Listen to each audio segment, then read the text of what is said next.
Hello, my darling, and welcome to today's story time. Chapter 2, in which Pooh goes visiting and gets into a tight place. Edward Bear, known to his friends as Winnie the Pooh, or Pooh for short, was walking through the forest one day, humming proudly to himself. He had made a little hum that very morning as he was doing his stoutest exercises in front of the glass. Tra-la-la, tra-la-la, as he stretched up as high as he could go, then tra-la-la, tra-la, oh help, as he tried to reach his toes. After breakfast, he'd said it over and over to himself until he had learnt it off by heart. And now he was humming it right through properly. It went like this. Tra-la-la, tra-la-la, tra-la-la, tra-la-la, rum-tum, tiddle-um-tum, tiddle-iddle, tiddle-iddle, tiddle-iddle, tiddle-iddle, rum-tum, tiddle-um. Well, he was humming this hum to himself and walking along gaily, wondering what everybody else was doing, what it felt like being somebody else, when suddenly he came to a sandy bank, and in the bank was a large hole. "Ah," said Pooh, "rum-tum, tiddle-um-tum. If I know anything about anything, that hole means rabbit," he said. "And rabbit means company," he said. "And company means food and listening to me, humming, and such like. Rum-tum-tum, tiddle-um." So he bent down, put his head into the hole, and called out, "Anybody at home?" There was a sudden scuffling noise from inside the hole, and then silence. "What I said was," called out Pooh very loudly, "is anybody at home?" "No," said a voice, and then added, "You needn't shout so loud. I heard you quite well the first time." "Oh, bother," said Pooh. "Is there anybody here at all?" "Nobody," said the hole. Winnie the Pooh took his head out of the hole and thought for a little. He thought to himself, there must be somebody there, because somebody must have said nobody. So he put his head back in the hole and said, "Hello, Rabbit. Isn't that you?" "No," said Rabbit, in a different sort of voice this time. "But isn't that Rabbit's voice?" he said. "I don't think so," said Rabbit. "It isn't meant to be." "Oh," said Pooh. He took his head out of the hole and had another think. Then he put it back and said, "Well, could you very kindly tell me where Rabbit is?" "He's gone to see his friend Pooh Bear, who is a great friend of his," said the hole. "But this is me," said Pooh Bear, very much surprised. "What sort of me?" "Pooh Bear." "Are you sure?" said Rabbit, still more surprised. Quite sure," said Pooh. "Oh well, then come on in." So Pooh pushed and pushed his way through the hole, and at last he got in. "You're quite right," said Rabbit, looking at him all over. "It is you. Glad to see you." "Who'd you think it was?" said Pooh. "Well, I wasn't sure. You know how it is in the forest. One can't have anybody coming into one's house. One has to be careful." What about a mouthful of something? Now, Pooh always liked a little something at 11 o'clock in the morning. He was very glad to see Rabbit getting out the plates and mugs.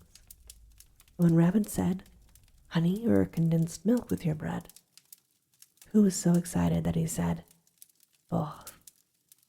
And then, so as not to seem greedy, he added, "But don't bother about the bread, please."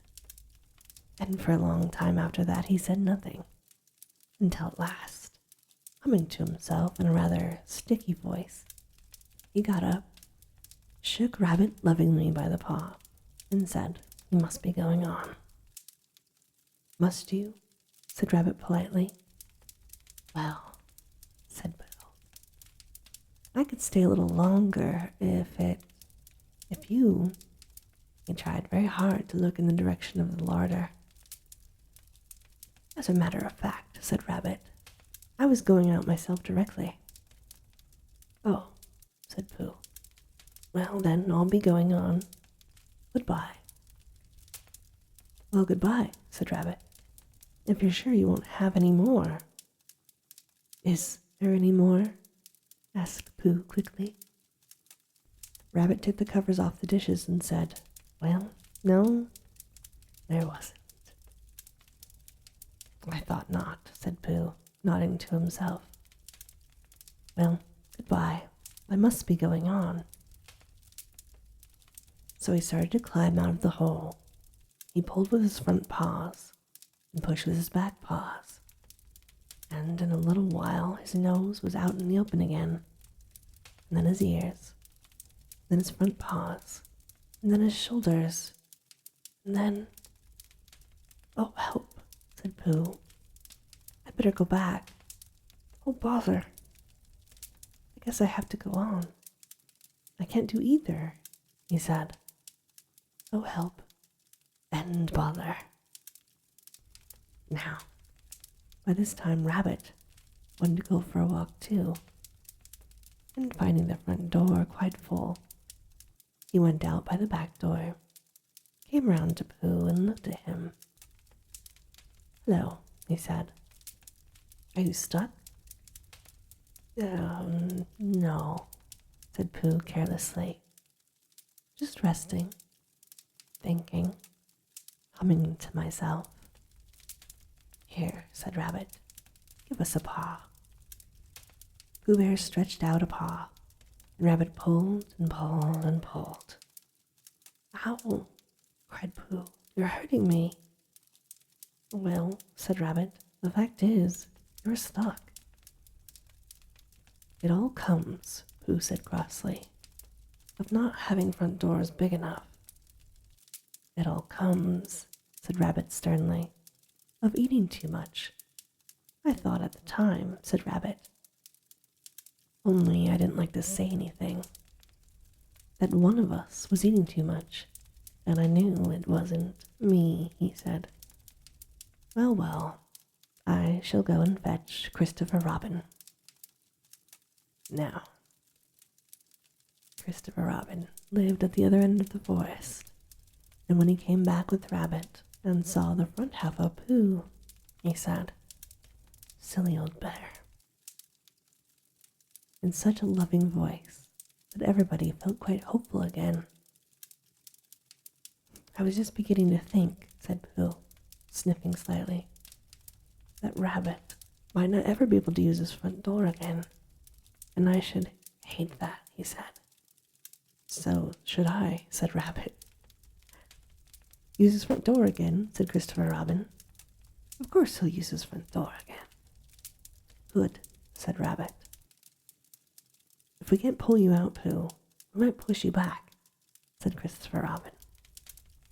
Rabbit scratched his whiskers thoughtfully and pointed out that when once Pooh was pushed back, he was back.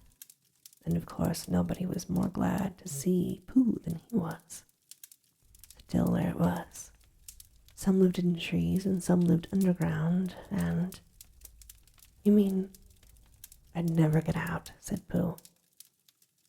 "I mean," said Rabbit, "that having got so far, it seems a pity to waste it. Christopher Robin nodded. Then there's only one thing to be done, he said. We shall have to wait for you to get thin again. Well, how long does that take? Asked Pooh anxiously. About a week, I should think. I can't stay here for a week, said Pooh. You can stay here all night, silly old bear. It's getting you out, which is so difficult, said Christopher Robin. We'll read to you, said Rabbit cheerfully. And I hope it won't snow, he added. And I say, old fellow, you're taking up a good deal of room in my house. Do you mind if I use your back legs as a towel horse? Because they are doing nothing.